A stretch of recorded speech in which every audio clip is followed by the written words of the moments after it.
اعوذ باللہ من الشیطان الرجیم بسم اللہ الرحمن الرحیم الحمد للہ والصلاة والسلام علی آلہ ولعنۃ اللہ علی آلہ اما بعد قال اللہ تبارک و تعالی فی کتابہ المجید و فرقان الحمید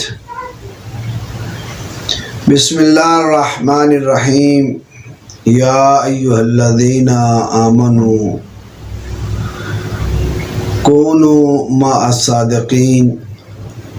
اللہ اپنی کتاب لا ریب، جس میں شک اور شبہ کی گنجائش نہیں ہے، اس میں ارشاد فرما رہا ہے، اے صاحبان ایمان تم ہو جاؤ صادقین کے ساتھ۔ ان صادقین میں سے ایک صادق کا آج دور چل رہا ہے، ایام چل رہے ہیں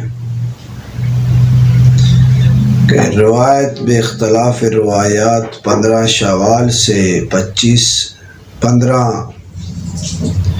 شوال سے 25 شوال تک، کہ بعض روایات میں ہے کہ 15 شوال کو مولا کی شہادت ہے، بعض میں 25 کی۔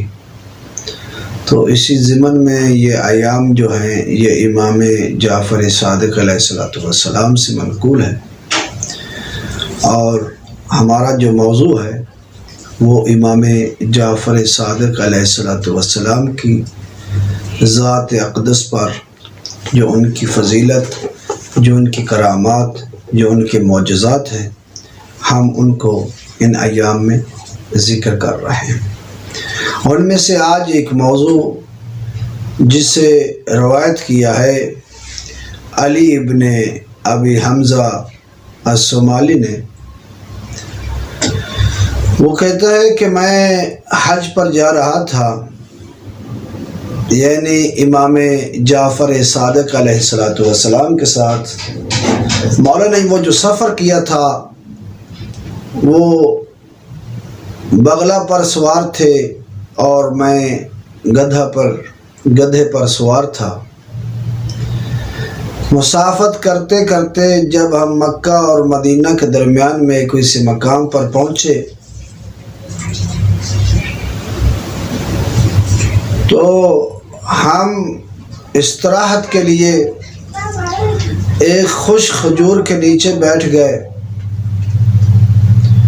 تو امام جعفر صادق علیہ السلام نے اس کھجور سے مخاطب ہو کر فرمایا،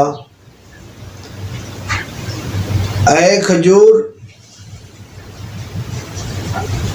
جو اللہ نے اپنی مخلوق کے لیے آپ میں رزق رکھا ہے اس میں سے ہمیں کھلاؤ۔ تو مایلت الی الصادق، تو میں نے دیکھا کہ وہ جو کھجور ہے وہ امام جعفر صادق علیہ السلام کی طرف جھکی، تو اس پر سرسبز جو تھے وہ پتے اور کھجور جو ہے وہ نمودار ہوئی۔ تو امام نے فرمایا، ادنو قریب ہو وسم، اور اسے توڑو وکل، اور کھاؤ۔ تو علی ابن ابی حمزہ الصومالی کہتا ہے کہ میں نے نکالا، کھایا۔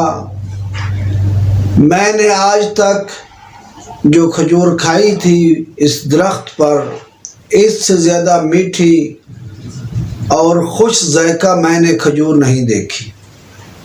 بس ابھی گفتگو کر رہے تھے اور کھا رہے تھے کہ ہم نے دیکھا ایک بدو جو تھا وہ وہاں پہنچا۔ وہ کہتا ہے، ما رأیتو کا یوم سحرن، کہ جیسا آج میں نے جادو دیکھا ہے اس سے پہلے کبھی میں نے نہیں دیکھا۔ تو امام جعفر صادق علیہ السلام نے فرمایا، اے بدو، اے عرابی،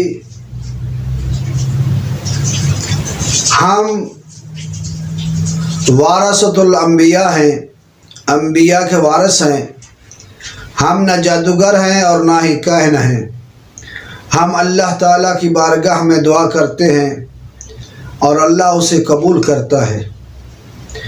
اگر آپ کو پسند ہو تو ہم آپ کو مسخ کر دیتے ہیں کتے کی شکل میں، اور پھر آپ جائیں گے اپنے اہل کی طرف اور ان کے سامنے خوش آمدن آپ اپنی دم کو ہلائیں گے، لیکن وہ آپ کو گھر سے نکال دیں گے۔ تو عرابی نے اپنی جہالت کی وجہ سے کہا کہ آپ مجھے مسخ کر دیں کتے کی طرح۔ تو امام نے دعا مانگی اور وہ مسخ ہو گیا۔ تو وہاں سے اپنے گھر کی طرف چلنے لگا۔ تو امام علیہ الصلوۃ والسلام نے کہا، ابن ابی حمزہ اتبع ہے، آپ اس کے پیچھے چلو دیکھو۔ تو ابن ابی حمزہ صومالی کہتا ہے، میں جیسے ہی پیچھے چلا تو میں نے دیکھا کہ وہ اپنے محلے میں پہنچ گیا ہے۔ پھر وہ اپنے گھر میں داخل ہوا، وہ اپنی بیوی بچوں کے سامنے خوش آمدن دم ہلا رہا ہے، لیکن انہوں نے آسا لیا، ایک چھڑی لی اور اسے مارا اور اسے گھر سے نکال دیا۔ علی ابن ابی حمزہ صومالی کہتا ہے، جیسے ہی میں نے یہ واقعہ دیکھا میں مولا کی طرف آیا، مولا سے یہ واقعہ گوش گزار کیا۔ ابھی گفتگو کر رہے تھے کہ وہ جو کتا جو پہلا بدو تھا، جو عرابی تھا، وہ مولا کے سامنے کھڑا ہو گیا اور اس کی آنکھوں سے آنسو جاری ہو رہے تھے اور زمین پر اپنے چہرے کو رگڑ رہا تھا اور التجا کر رہا تھا، یا حجت خدا آپ لطف کریں، مجھے معاف کریں، مجھ سے غلطی ہو گئی۔ تو امام نے اس کے لیے پھر دوبارہ دعا کی اور پھر وہ عرابی وہ بدو انسان بن گیا۔ جیسے انسان بنا تو امام نے فرمایا، اے بدو، کیا دوبارہ آپ حجت خدا کے کسی عمل پر شک کرو گے؟ تو وہ فوراً قدموں پر گر کے کہتا ہے، ابن رسول اللہ، میں کبھی بھی شک نہیں کروں گا، بلکہ آپ کے فعل پر ایمان لاؤں گا، بلکہ جو بھی حجت ہوگی اس کے فعل کو قبول کروں گا۔ والحمد للہ رب العالمین۔